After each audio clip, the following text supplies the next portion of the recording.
Hello my dear students. मेरा नाम मोहम्मद ईशान हैदर है और आप ट्यूटर पैलेस देख रहे हैं।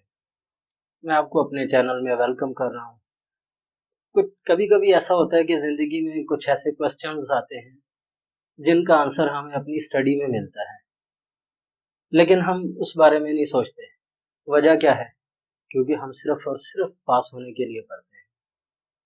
हम फैक्ट्स को जानने की कोशिश ही नहीं करते कि हमारी जो एकेडमिक की जो स्टडी है, इसका मेन मकसद क्या है। इसी तरह से कुछ क्वेश्चंस मेरे ज़हन में हैं। हम देखते हैं कि ये हमें किस हद तक हेल्प कर सकते हैं।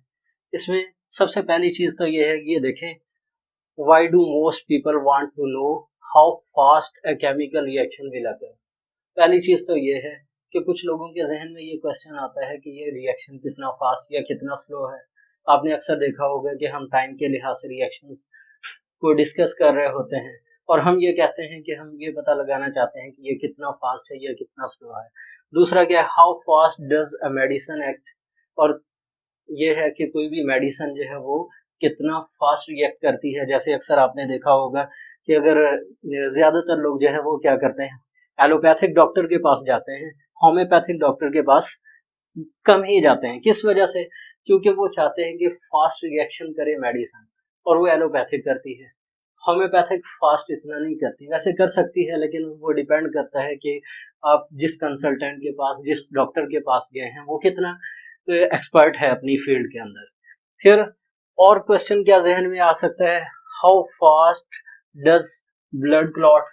कि ब्लड क्लॉट कितना फास्ट है। जैसे अगर कोई जख्म हो जाता है तो ब्लड क्लॉटिंग हो जाती है, तो वो कितना फास्ट हो रहा होता है। ये देखा जाए तो ये सारे हमारी कॉमन लाइफ के क्वेश्चंस हैं। फिर क्या है, the answer to these questions means the difference between life and death. और इन ये सारे के सारे वो क्वेश्चंस हैं जो हमारी जिंदगी और मौत का मसला है। यानी हमें जिंदगी और मौत के बारे में जो डिफरेंस बताते हैं, ये सारे क्वेश्चंस बताते हैं। अगर हमें, जैसे फॉर एग्जांपल कि अगर हमें इमरजेंसी ट्रीटमेंट की जरूरत पड़ गई, अगर हमें पता चल जाए कि कौन सा फास्ट रिएक्शन करके हमारी लाइफ को सेव कर सकता है, हम वो वाली मेडिसिन यूज कर सकते हैं या वो ट्रीटमेंट यूज कर सकते हैं। अच्छा, how long does it take for cement to harden. कि जैसे अगर आप क्या करते हैं, घर बनाते हैं, तो घर बनाने के दौरान सीमेंट आप यूज करते हैं, तो वो जो सीमेंट है वो कितनी देर में हार्ड होता है। ये सारे के सारे क्वेश्चन। या फॉर एग्जांपल आप क्या करते हैं कि आपको अगर गर्दन तोड़ बुखार है, उस गर्दन तोड़ बुखार के अंदर, उस गर्दन तोड़ फीवर के अंदर पेंसिलिन की कंसंट्रेशन डॉक्टर ज्यादा यूज करता है, लेकिन अगर आपके गले में टॉन्सिल्स हैं तो वो पेंसिलिन जो है वो कम कंसंट्रेशन की यूज करता है, यानी कम क्वांटिटी यूज करता है। ऐसा क्यों है? ये सारी की सारी चीजें जो है, इनका आंसर हमें कौन देता है? इन सारी की सारी चीजों का हमें जो आंसर देता है उसे कहते हैं केमिकल काइनेटिक्स। आपको समझ आ गया होगा कि हम जो न्यू चैप्टर स्टार्ट करने वाले हैं उसका नाम है केमिकल काइनेटिक्स। ये जो केमिकल काइनेटिक्स है, ये जितने भी क्वेश्चन मैंने अभी अराइज किए थे, या जितने क्वेश्चन मेरे जहन में आए, हो सकता है कि शायद कभी आपके जहन में भी आए हों, इन तमाम के तमाम क्वेश्चंस के जो आंसर हैं वो आपको केमिकल काइनेटिक्स देती है। अब हम क्या करेंगे कि केमिकल काइनेटिक्स जो है इसको हम डिटेल से पढ़ने की कोशिश करेंगे कि केमिकल काइनेटिक्स है क्या चीज। सबसे पहली चीज तो ये है कि केमिकल काइनेटिक्स है क्या। अगर हम सिंपली सिर्फ और सिर्फ केमिकल की बात करें तो केमिकल का मतलब क्या है? Chemical reactions. और काइनेटिक्स का मतलब क्या है? मूवमेंट ऑफ रिएक्शन, यानी कितनी देर में रिएक्शन हो रहा है। वो सारी की सारी चीज़ों की स्टडी जो है उसको कहते हैं। यानी अगर हम इसको डिफाइन करना चाहें तो हम कहेंगे द ब्रांच ऑफ केमिस्ट्री या फिजिकल केमिस्ट्री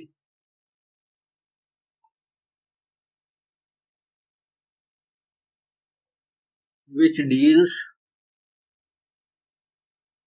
विद, किन किन चीज़ों के साथ डील करती है। Number one, rate of reaction. एक तो ये रेट ऑफ रिएक्शन पे डिपेंड करेगी। दूसरा किस चीज पे डिपेंड करेगी? Factors affecting the rate of reaction.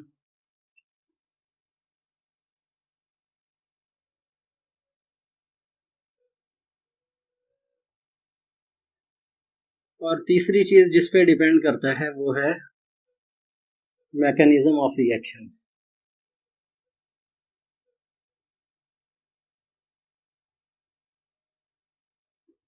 Mechanism of reactions यानी अगर हम केमिकल काइनेटिक्स की बात करें तो केमिकल काइनेटिक्स जो है ये फिजिकल केमिस्ट्री की ब्रांच है, जिसमें हम रेट ऑफ रिएक्शन का मतलब क्या है? How fast is the reaction, कि आपने रिएक्शन कितना फास्ट हो रहा है उसको डिस्कस करते हैं। Factors affecting the rate of reaction, कि रेट ऑफ रिएक्शन के ऊपर कौन कौन से फैक्टर्स असरअंदाज होते हैं। उसके बाद मैकेनिज्म ऑफ रिएक्शंस, और रिएक्शन जो है वो किन किन स्टेप से होकर गुजरते हैं। इन तमाम चीज़ों की स्टडी हम करेंगे। यानी इसके अंदर हमने क्या करना है? पहले तो हमने रेट ऑफ रिएक्शन करना है। फिर फैक्टर्स के अंदर आपके पास क्या हो सकता है? कंसंट्रेशन हो सकती है। कंसंट्रेशन के अंदर हम क्या कर सकते हैं? कंसंट्रेशन में हमने जो जो चीज़ें स्टडी करनी है उसके अंदर ऑर्डर ऑफ रिएक्शन है और टेम्परेचर है। टेम्परेचर का इफेक्ट जो होता है उसमें हम आर्हेनियस इक्वेशन को यूज करते हैं। आर्हेनियस इक्वेशन यानी आर्हेनियस के मुताबिक कि उसने क्या बताया था। अगर इसके अलावा एक और इफेक्ट होता है जिसे हम प्रेशर का इफेक्ट कहते हैं। प्रेशर का इफेक्ट जो है वो हमें किस चीज़ को बताता है कि यानी अगर हमारे पास जो रिएक्टेंट्स हैं वो सॉल्यूशन की फॉर्म में नहीं है, बल्कि वो किस फॉर्म में है? वो हमारे पास गैस की फॉर्म में है, तो हम प्रेशर का इफेक्ट यूज करते हैं। अच्छा, अब कंसंट्रेशन में हम ऑर्डर ऑफ रिएक्शन का पता चलता है, टेम्परेचर में आर्हेनियस, प्रेशर में हम गैस को यूज करते हैं। और अगर हम क्या करते हैं, हम ये चाहते हैं कि रिएक्शन जो हम रिएक्शन करवाना चाहते हैं उसका सरफेस एरिया बढ़ जाए, तो उसके लिए हम कैटलिस्ट यूज करते हैं। और अगर हम रेडियो एक्टिव सब्सटेंस अगर रिएक्शन है तो उसके लिए हम रेडिएशन का इफेक्ट यूज करते हैं। तो ये सारे के सारे फैक्टर्स हैं जो इसके अंदर यूज होते हैं। फिर हमारे पास क्या होता है? एक होता है mechanism of reaction. Mechanism of reaction का मतलब ये है कि किन किन स्टेप से होकर गुजरता है। ये तो खैर हो गई जो बेसिक चीजें जो हम इसके अंदर पढ़ेंगे। वैसे तो हमने जो इस चैप्टर के अंदर पढ़ना है उसके अंदर आर्हेनियस इक्वेशन को पढ़ेंगे। और इसके अलावा ऑर्डर ऑफ रिएक्शंस की अगर हम बात करें तो इसके अंदर हमने zeroth order,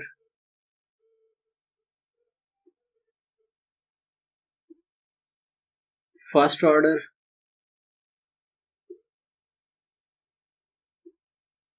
second order, third order को हमने डिस्कस भी करना है और इनकी इक्वेशंस को भी ड्राइव करना है। फिर और क्या हो सकता है कि how to determine order of reaction.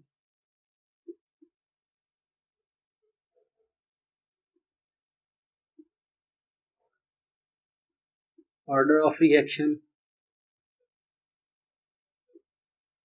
How to determine order of reaction हम करेंगे। हाफ लाइफ, हाफ लाइफ हम ऑर्डर ऑफ रिएक्शन के लिहाज से हमने ये सारी की सारी ये आउटलाइंस हैं जो आपने करनी है। आर्हेनियस थ्योरी को करेंगे, कोलिजन थ्योरी को हमने डिस्कस करना है। यानी ये क्या है? ये सारी की सारी आपकी आउटलाइंस हैं जिसको हमने केमिकल काइनेटिक्स के अंदर यूज करेंगे। इसको यूज करते हुए हमने क्या करना है? पूरे के पूरे चैप्टर को समझना है। जो जो क्वेश्चन मैंने आपको बताए थे उन सारे के सारे जब हम ये चैप्टर कंप्लीट करेंगे तो वो तमाम के तमाम क्वेश्चन का आंसर हमें मिल जाएगा। अब हम स्टार्ट करते हैं किससे? रेट ऑफ रिएक्शन से।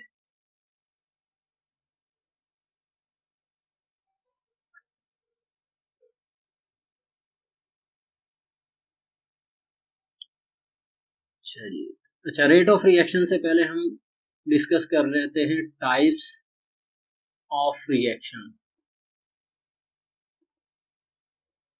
टाइप्स ऑफ रिएक्शंस में हमारे पास 3 तरह के रिएक्शंस होते हैं। नंबर 1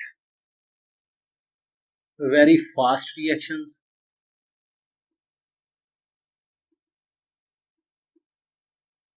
अच्छा, यानी नंबर 1 हमारे पास कौन से रिएक्शंस होंगे? Very fast reactions. ये रिएक्शंस जो होते हैं ये बहुत ही फास्ट होते हैं। कितने, एक रिएक्शन कितनी देर में कंप्लीट होता है? Fractions of seconds, second. यानी देखा जाए तो ये सेकंड्स से भी पहले हो जाता है, जैसे नैनो सेकंड हो गया, माइक्रो सेकंड हो गया, ये मिली सेकंड्स हो गए। यानी ये इतने फास्ट होते हैं कि ये इतनी जल्दी कंप्लीट हो जाते हैं, और इतनी जल्दी कंप्लीट होने की वजह से हम इसका रेट ऑफ रिएक्शन फाइंड नहीं कर सकते। इसको आप इस तरह से समझ लें कि फॉर एग्जांपल आप खड़े किसी से बातें कर रहे हैं और अचानक से कोई आके आपको जोर से एक थप्पड़ लगाता है। अब इतनी तेजी से ये काम हुआ है कि आप मेजर ही नहीं कर सके कि आपके साथ क्या होने वाला है। आपको ये नहीं पता चला कि ये रिएक्शन कितना फास्ट हुआ। तो ये जो है ये वेरी फास्ट रिएक्शन भी बिल्कुल इसी तरह होते हैं कि आप जो है इसको डिटरमिन करना बहुत ही मुश्किल होता है। वेरी फास्ट रिएक्शंस की अगर हम एग्जांपल लें तो इसकी एग्जांपल हम ले सकते हैं कि जैसे फॉर एग्जांपल आपके पास NaCl है। इसको अगर आपने क्या किया, AgNO3 के साथ फॉर एग्जांपल आपने इसको रिएक्ट करवा दिया। अब ये जो है ये इसको हम लिख सकते हैं आयनिक रिएक्शंस, क्योंकि ज्यादातर जो आयनिक रिएक्शंस होते हैं वो बहुत फास्ट होते हैं। अब ये क्या होगा कि ये Ag जो है ये Cl के साथ कंबाइन हो जाएगा और Na जो है NO3 के साथ। तो ये क्या बना देगा, AgCl। AgCl का मतलब क्या है, ये प्रेसिपिटेशन करेगा जो सॉलिड पार्टिकल्स की शक्ल में नीचे रह जाएगा, और साथ हमारे पास क्या बनेगा, NaNO3 बन जाएगा। इसके अंदर हमने एक एग्जाम्पल तो NaCl और AgNO3 की ली, जिसके नतीजे में AgCl यानी सिल्वर क्लोराइड और NaNO3 बना। और दूसरी एग्जाम्पल हम ले रहे हैं NaCl यानी सोडियम क्लोराइड को सल्फ्यूरिक एसिड से रिएक्ट करवाएं तो सोडियम सल्फेट और HCl बन रहा है। तो अब ये जो है ये दोनों के दोनों रिएक्शंस, क्योंकि ये जो है ये positive negative positive negative positive negative, यहाँ भी पॉजिटिव और नेगेटिव, ये क्या है, ये सारे के सारे आयनिक हैं। जो क्या होता है कि ये रिएक्शन जो होता है यानी इसमें बॉन्ड ब्रेकिंग की इतनी ज़रूरत नहीं पड़ती, क्योंकि ये आयनिक रिएक्शन वैसे ही बहुत ज़्यादा फास्ट होते हैं। ये जो है ये क्या है, ये वेरी फास्ट रिएक्शंस हैं। अच्छा, अब दूसरे रिएक्शंस क्या होते हैं, जैसे वेरी स्लो रिएक्शंस। अब दूसरे रिएक्शंस हमारे पास हैं जो बहुत ही ज़्यादा स्लो रिएक्शंस होते हैं। अगर हम स्लो रिएक्शंस की बात करें तो ये रिएक्शंस क्या होते हैं कि ये बहुत ही ज़्यादा स्लो होते हैं। कितने स्लो होते हैं कि जिसमें साल भी लग सकता है, 2 साल भी लग सकते हैं, 6 महीने भी लग सकते हैं, और इतने स्लो होने की वजह से उसका रेट ऑफ रिएक्शन फाइंड करना भी हमारे लिए मुश्किल होता है। यानी हम ये कह सकते हैं these reactions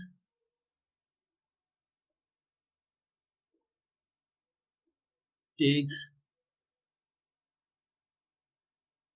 months or years, यानी साल या महीने ले लेते हैं। अब इनकी एग्जाम्पल अगर हम लें तो इनकी एग्जाम्पल में एक तो हमें, आप सबको पता है, रस्टिंग ऑफ आयरन है। दूसरी एग्जाम्पल हम इसकी अगर लें तो वो है एजिंग प्रोसेस। एजिंग प्रोसेस दूसरी एग्जाम्पल इसकी हो सकती है। अच्छा, रस्टिंग ऑफ आयरन आपने अक्सर देखा होगा कि आपके घर में अगर कोई लोहे की चीज पड़ी हुई है तो वो जो है उसको उसके ऊपर जंग लगने में जो है वो आयरन ऑक्साइड बनने में, आयरन और ऑक्सीजन अगर वेट फॉर्म में आपको मिलता है तो उसके नतीजे में आयरन ऑक्साइड बन जाता है। तो आयरन ऑक्साइड बनने में काफी ज्यादा वक्त लगता है। रस्टिंग ऑफ आयरन उसकी एग्जाम्पल। एजिंग प्रोसेस, जैसे एक बच्चा है वो छोटा होता है तो बड़ा होते हुए उसको काफी टाइम लग जाता है। जैसे अगर एक बच्चा है उसको नौजवान होने के लिए कम से कम भी तकरीबन 18 साल लगते हैं। फिर उसके अलावा और बड़ा होने के लिए, बूढ़ा होने के लिए कई साल लग जाते हैं। तो एजिंग प्रोसेस जो है ये भी क्या है, ये बहुत ही स्लो रिएक्शंस होते हैं।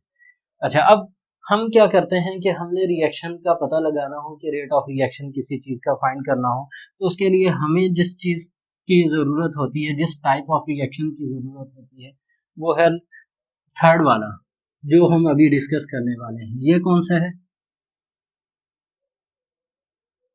Moderate reactions. हम बात कर रहे हैं मॉडरेट रिएक्शंस की। ये मॉडरेट रिएक्शंस कौन से होते हैं? ये तकरीबन सेकंड्स, मिनट्स, आवर्स या वीक्स में कंप्लीट होते हैं। ऐसे रिएक्शंस जो होते हैं इनको हम क्या कहते हैं? मॉडरेट रिएक्शंस कहते हैं। अच्छा, अब ये जो रिएक्शंस होते हैं, जो मॉडरेट रिएक्शंस हैं, ये इनको हम कह सकते हैं रिएक्शंस ऑफ मॉलिक्यूल्स। यानी ये मॉलिक्यूल्स के रिएक्शंस होते हैं जो काफ़ी टाइम लेते हैं। अगर हमने इसकी एग्जांपल लेनी हो तो जैसे फॉर एग्जांपल आपके पास कोई भी ईस्टर है, उसकी आपने क्या किया? हाइड्रोलिसिस करवा दी। अब आपने इसकी जो हाइड्रोलिसिस करवाई, उसके नतीजे में ये क्या बना रहा है? CH3COOH यानी एसिटिक एसिड, जिसे इथेनॉइक एसिड भी कहते हैं, और साथ उसके क्या बनाएगा? C2H6। ठीक है, यानी C2H5OH यानी अल्कोहल बना देगा। तो अब ये जो है, अब क्या है कि ये रिएक्शन जो होता है ये स्लोली रिएक्शन है और मॉलिक्यूलर लेवल का है। या हम इसके अलावा आपने बोरोन हेबर साइकिल जो है वो डिस्कस आपने पढ़ा होगा, तो उसके अंदर आपने देखा होगा कि आपके पास अगर एमोनिया और हाइड्रोजन जो है ये कंबाइन होके NH3 फॉर्म करते हैं। तो अब ये जो है, ये रिएक्शंस जो हैं, इनको करवाने के लिए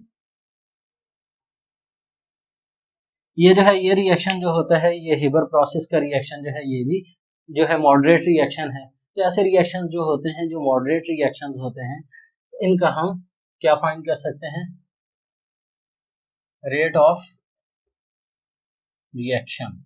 यानी हम रेट ऑफ रिएक्शन किनका फाइंड कर सकते हैं? जो मॉडरेट रिएक्शंस होते हैं।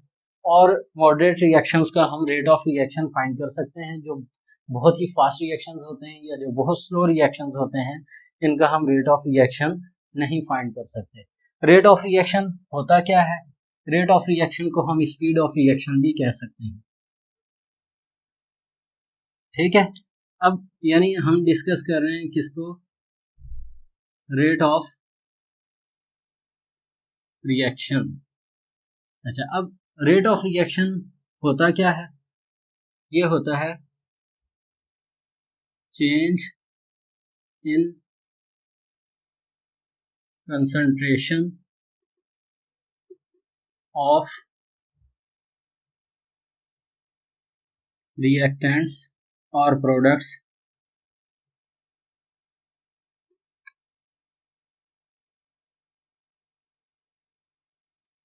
with the passage of time।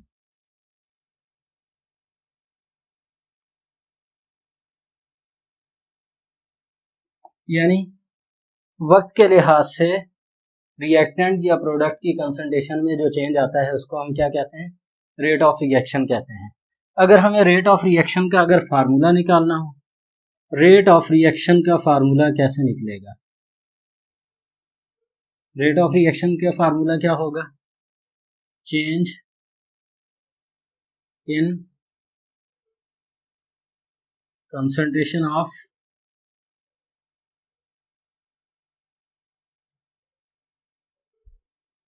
Reactant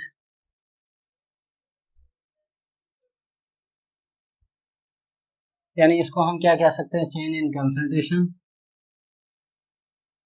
खाली हम फिलहाल यही लिख देते हैं, change in concentration upon time taken. या हम रेट ऑफ रिएक्शन को इस तरह से भी लिख सकते हैं, change in concentration of reactants upon time taken। अच्छा, अब रिएक्टेंट की कंसंट्रेशन चेंज होने का मतलब क्या है?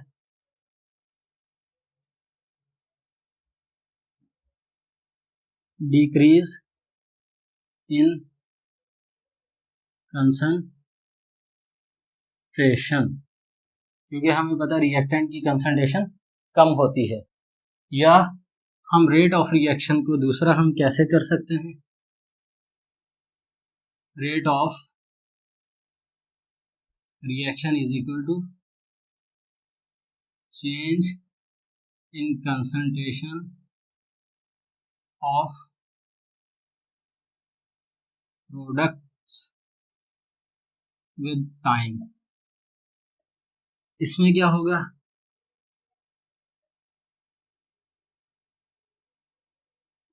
इंक्रीज इन कंसंट्रेशन, यानी इसमें कंसंट्रेशन इंक्रीज होगी क्योंकि प्रोडक्ट फॉर्म हो रहे हैं और रिएक्टेंट कम हो रहे हैं, और रिएक्टेंट इसमें कम हो रहे थे तो डिक्रीज इन कंसंट्रेशन, या हम इसको चेंज इन कंसंट्रेशन की जगह ये भी लिख सकते हैं decrease in concentration of reactant with respect to time, या increase in concentration of product with respect to time. इस तरीके से हम रेट ऑफ रिएक्शन को डिफाइन कर सकते हैं। अच्छा, अब ये जो रेट होता है, रेट ऑफ रिएक्शन को अगर मैं खाली रेट लिख दूं और चेंज इन कंसंट्रेशन को अगर हम dx से शो कर दें और टाइम को dt से शो कर दें, dx अपॉन dt जो है ये क्या हो जाएगा? रेट ऑफ रिएक्शन हो जाएगा। अच्छा, अब d का मतलब क्या है? चेंज। d का मतलब क्या है? चेंज। यानी dx का मतलब क्या है? चेंज इन कंसंट्रेशन, और dt का मतलब क्या है? Change in time. यानी dx क्या है?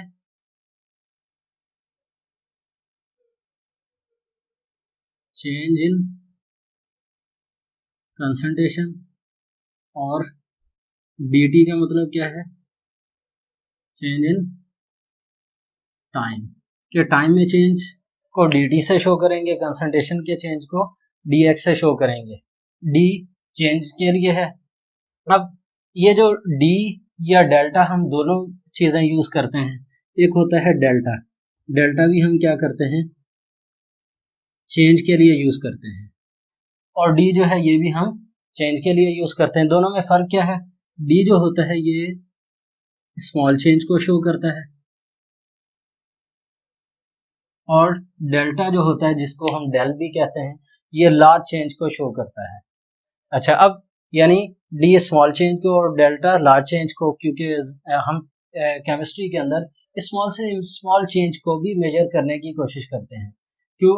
क्योंकि जैसे फॉर एग्जांपल अगर कोई मेडिसिन बनाई जा रही है, उसके अंदर आप जो कंसंट्रेशन लेते हैं वो माइक्रोमोलर्स में ले लेते हैं या नैनोमोलर्स में ले लेते हैं। तो उस सूरत में अब अगर आप उसमें स्मॉल चेंज इन कंसंट्रेशन का ख्याल नहीं रखते तो उस मेडिसिन के साइड इफेक्ट की वजह से कोई बंदा ऊपर भी पहुंच सकता है। तो ये जो है ये हो गया। अब हमें ये समझ आ गया। अब चेंज इन कंसंट्रेशन हमें और टाइम जो है इसका यूनिट क्या होगा, हम इसको डिस्कस करने की कोशिश करते हैं। अच्छा, अब इसके लिए क्या है कि जैसे ये चेंज इन कंसंट्रेशन के आगे ही मैं लिख देता हूँ। चेंज इन कंसंट्रेशन जो है ये हम किसके अंदर लेते हैं? मोल पर dm3, और टाइम जो है इसको हम सेकंड के अंदर ले लेते हैं। तो मोल पर dm3, यानी इसका मतलब ये होगा कि इसका जो यूनिट होगा वो होगा मोल पर dm3। ये जो यूनिट्स हैं हमने इसके अंदर लिया। हम अगर ये चाहते हैं कि हम जो टाइम है वो सेकंड्स की जगह मिनट में लें, तो हम इसका यूनिट लिख सकते हैं मोल पर लीटर पर मिनट। अगर हम आवर्स में लेना चाहें, हम लिखेंगे मोल पर लीटर पर आवर। यानी हम क्या कर सकते हैं कि आपने थोड़ा सा अपना जहन यूज करना है। यानी ये नहीं है कि वो लकीर के फकीर बनने की कोशिश करना है कि जो मैंने कह दिया बस आपने वही करना है। नहीं, ऐसा बिल्कुल भी नहीं। आपने क्या करना है, आपने अपना जहन यूज करना है। बस आपको ये पता होना चाहिए कि जैसे अगर फॉर एग्जांपल मिनट्स है, आपने इसको सेकंड्स में चेंज करना है, तो हमें पता है कि 1 मिनट जो होता है इसके अंदर 60 सेकंड्स होते हैं, और हमें पता है कि 1 आवर जो है इसके अंदर 60 मिनट्स होते हैं, जिसको 60 मल्टीप्लाई 60 करें तो 3600 सेकंड हमारे पास हो जाते हैं। तो ये जो है, ये आपने क्या करना है, आपने बिल्कुल अपने कान, आंखें और दिमाग, तीनों चीजें बिल्कुल खोल के रखनी है। अगर आपने ये सारा कुछ खोल के रखा तो आपको समझ आएगा, वरना आप फिर थोड़ी देर के बाद भूल जाएंगे। फिर आप ये कहेंगे कि सर जब आप समझा रहे होते हैं, जब हम यूट्यूब पे समझ रहे होते हैं, तो सारा कुछ समझ आता है, लेकिन जब खुद से बुक लेके पढ़ना शुरू करते हैं तो हमें ऐसा लगता है जैसे हमें कुछ भी नहीं आता। ये सिर्फ इसी वजह से होता है कि आप उन चीज़ों को सरसरी तौर पे पढ़ते हैं। हमेशा एक बात याद रखें, जब भी आप स्टडी कर रहे होते हैं तो आप हमेशा ये सोचकर स्टडी करें कि आपने अपने कॉन्सेप्ट क्लियर करने हैं। ज़्यादातर स्टूडेंट ये सोचकर स्टडी कर रहे होते हैं कि हमने एग्जाम को पास करना है, तो वो फिर क्या होता है कि एग्जाम तक रहता है, उसके बाद सारा कुछ फिनिश हो जाता है। अच्छा, तो हम अब एक्सप्रेस कैसे कर सकते हैं, यानी अगर हमारे पास रेट ऑफ रिएक्शन जो है वो हम फाइंड करना चाहते हैं, किसी चीज़ यानी एक्सप्रेस करना चाहते हैं रेट को, कि रेट ऑफ रिएक्शन को हम कैसे एक्सप्रेस कर सकते हैं, तो इसको हम देख लेते हैं एक बार कि किस तरह से इसको किया जा सकता है। अच्छा, अब आपके पास फॉर एग्जांपल एक है 2N2O5 एक इक्वेशन है।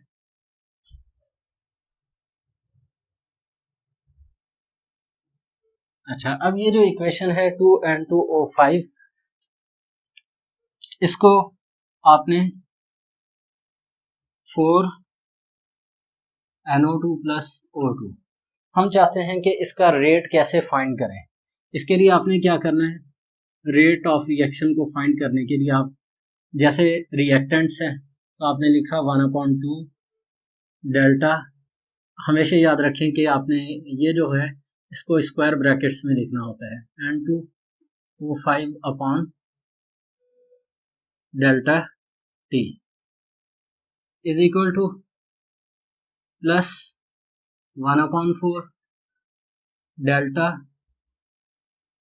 NO2 अपॉन डेल्टा टी, या आप इसको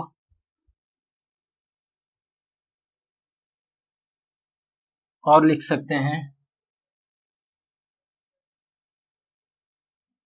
plus delta O2 upon delta T. यानी आपने इस तरह से लिखा, आपने याद रखना है कि जैसे कॉफिशिएंट 2 है तो हमने 1/2 कर दिया, 4 था तो हमने 1/4 कर दिया, और इसके आगे कुछ भी नहीं था, यानी 1 था तो 1/1 वही रहेगा। या अगर हम इसको d से शो करते हैं तो -1/2 d N2O5 upon dt is equal two plus 1/4 d NO2 upon dt is equal two plus DO2 upon dt। इस तरह से आप इसको शो कर सकते हैं।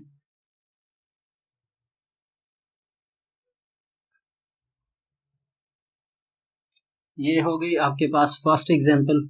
हम एक और एग्जांपल ले लेते हैं। अब सेकंड एग्जांपल में हम क्या करते हैं कि फॉर एग्जांपल हमारे पास है H2 plus I2 mix 2HI। अच्छा, अब इसके लिए अब आप इसको अगर एक्सप्रेस करना चाहते हैं रेट ऑफ रिएक्शन के लिए, तो ये आपके पास हो जाएगा D माइनस के साथ आएगा DH2 upon dt is equal two plus 1/2 d, sorry अभी ये भी हमारे पास I2 भी है, minus d I2 upon dt is equal two plus 1/2 d HI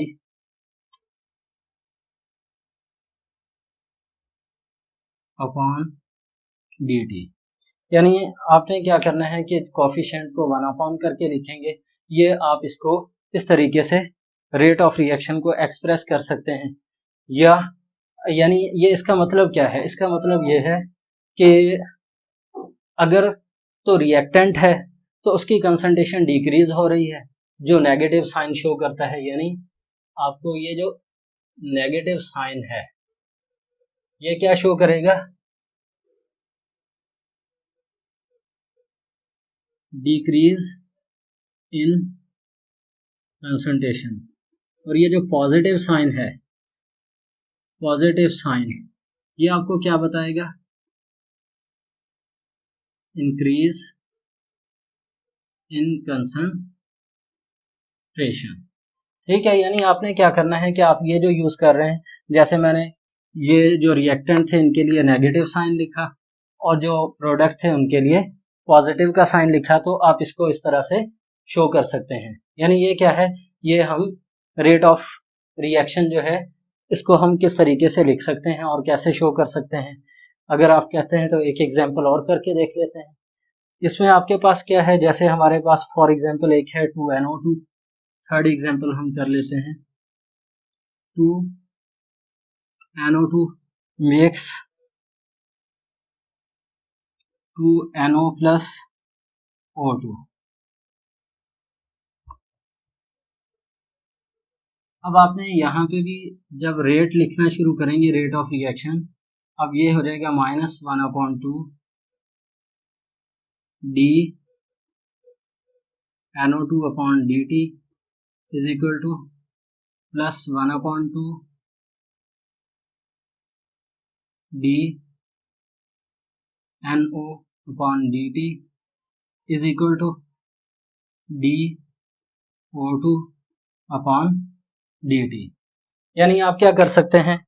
आप इस तरीके से इसको शो कर सकते हैं कि आपने इसको कैसे एक्सप्रेस करना है, किस तरीके से आपने रेट ऑफ रिएक्शन लिखना है। यानी ये क्या है? ये सिर्फ और सिर्फ आपको ये शो करेगा कि कंसंट्रेशन आपकी जो है वो डिक्रीज हो रही है या इंक्रीज हो रही है।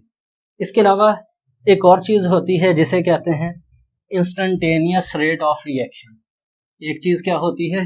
Instantaneous rate of reaction. Instantaneous rate of reaction और एवरेज रेट ऑफ रिएक्शन, दोनों में क्या फर्क है?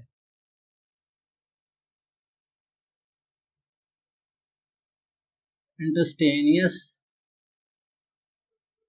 रेट ऑफ रिएक्शन, इसको हम कहेंगे rate of reaction at any instant. यानी किसी भी एक इंस्टेंट के ऊपर आप रेट ऑफ रिएक्शन फाइंड करना चाहते हैं तो उसको इंस्टेंटेनियस रेट ऑफ रिएक्शन कहेंगे। या फॉर एग्जांपल आपने क्या किया? आपने एक ग्राफ बनाया, किस किस के दरमियान? टाइम और कंसंट्रेशन ऑफ रिएक्टेंट के दरमियान बनाया। अब फॉर एग्जांपल आपका जो ग्राफ है वो कुछ इस तरीके से बन रहा है। अब आपने क्या किया? ये जो इंस्टेंट है यहाँ पे आपने फाइंड करना है। फिर क्या है? आप इस इंस्टेंट पे फाइंड करना चाह रहे हैं तो ये इसका एक इंस्टेंट हो जाएगा, एक ये इंस्टेंट है। तो अगर आप यहाँ से फाइंड करना चाहते हैं, ये इसका इंस्टेंट हो जाएगा। तो ये क्या होगा? यानी किसी भी एक इंस्टेंट के ऊपर, यानी किसी भी वक्त आप जो एक इंस्टेंट के ऊपर जो reaction rate of reaction find करना चाहते हैं उसको कहते हैं इंस्टेंटेनियस रेट ऑफ रिएक्शन। अच्छा, इंस्टेंटेनियस रेट ऑफ रिएक्शन के बाद एक और होता है जिसे कहते हैं average rate of reaction. Average